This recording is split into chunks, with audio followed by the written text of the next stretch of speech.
I did make an appointment to actually have Chief Horton come back to that position in that deputy chief's capacity. There was never a time that we had two fire chiefs at one time. Beck Barfield, as the interim person, was always the interim. When the fire chief came back, of course, he returned to that deputy chief's vacancy with the working title that I've mentioned to you.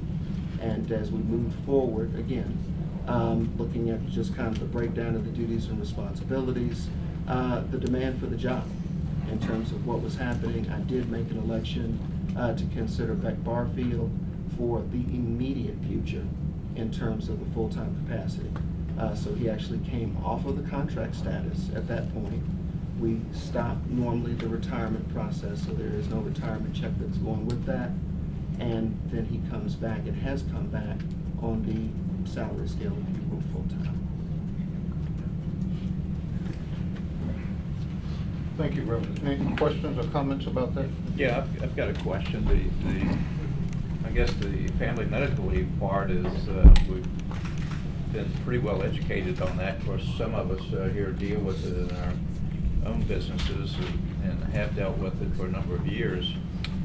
I don't think that's the part that's stumping everybody. I think the part is the chief resigned. He communicated a resignation that went to the Director of Human Resources. And it was said last night that you were made aware of that. And you cannot be on family medical leave once you resign a position.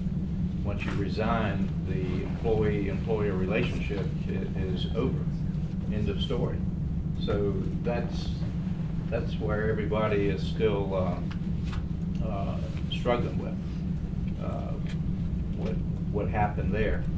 And the city attorney shared with us last night that the transaction form, I guess when an employee status changes, the PTR form, I believe, was referred to, that the city attorney still doesn't have a copy of that. And Director of Human Resources says that she didn't get a copy of that. So this has all the appearance that it wasn't handled according to standard operating procedures. So that's why we're here, and that's why a lot of people are still puzzled over the handling of this. I'll take a shot at that. I think we've discussed this before, and I think the challenge becomes whether or not you agree with the process. But let's go back to the resignation piece first. If we're remembering, I think the qualifying event that was recorded in terms of filing for FEMLA was a day before that email. I would say it would come to question if the email was a day before the qualifying event. Because if the email was a day before the qualifying event, we've got certain provisions of the charter that would say you could not use sick leave. But in this instance, the email was the day after, so it was within the window. That's one piece. Where's the record of the qualifying event? Is that the PTR form? No, sir. No, that is the qualifying form that Ms. Gremery talked about recently. There's certain paperwork that you fill out relative to FEMLA. Now touch upon the PTR. Once there is the qualifying event, in this instance, the individuals, I said you have some entitlement. If you do have the accrued sick leave, you can use that. So the accrued sick leave was actually used. For the 11-week period of time, and that person's on the payroll, they're on the payroll being paid out the sick leave that they've accrued. When they get to this point, now kind of use the example that we had, if there wasn't a situation where this individual would come back at the end of the 11-week period of time, the PTR form would have been used to take that person off the payroll.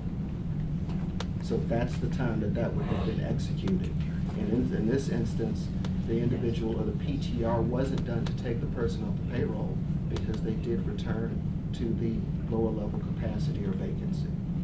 But there again, the chief communicated resignation. Once you resign, you're done. End of story. So, and I understand what you're saying, sir, and I'm not here to debate your position, you know, as it's been reported in the I mean, we've media. all seen the copy of the resignation, and it came from the chief. Your name was on it. It was sent to Ms. Bembry, and it was a resignation. I mean, was his resignation denied for some reason? Or what? That's still the unanswered question here. Well, I think the first question we just worked to answer, and now we have a second question. And like I said, we may not all agree process-wise how that works, but I think one of the local news media entities that actually reported that they took this process to the Department of Labor, and the report back was The that resignation? the process in terms of how this No, individual. talking about the qualified. resignation, because if the resignation was there, nothing else matters. I He's- can't he's- speak Okay, for the we're not Department going of to Labor. debate that, Mr. Moody. Okay, any other questions or comments on what the manager had just explained? Okay, well, thank you, sir. Very good. Okay, next item.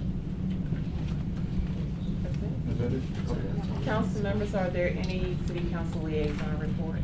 No, it's time. You have a motion for a closed meeting. Ms. Rand. I move to go into a closed meeting pursuant to Virginia Code Section 2.2-37118. First, to discuss appointments by city and council and the performance of individual city employees. The subject matter of the meeting is to discuss the qualifications of candidates for appointments to boards and commissions. Yes. Mr. Harrison? Yes. Mr. Moody? And I'm saying no because what we're gonna discuss has certainly been out in the public domain. And in fact, before I left my office, I was even reading some information reference that. So I think this should be an open book. Okay, we duly noted that. Next. Ms. Randall? Yes. Mr. Whitehurst? Mayor Wright? Yes. We are in closed session. Thank you.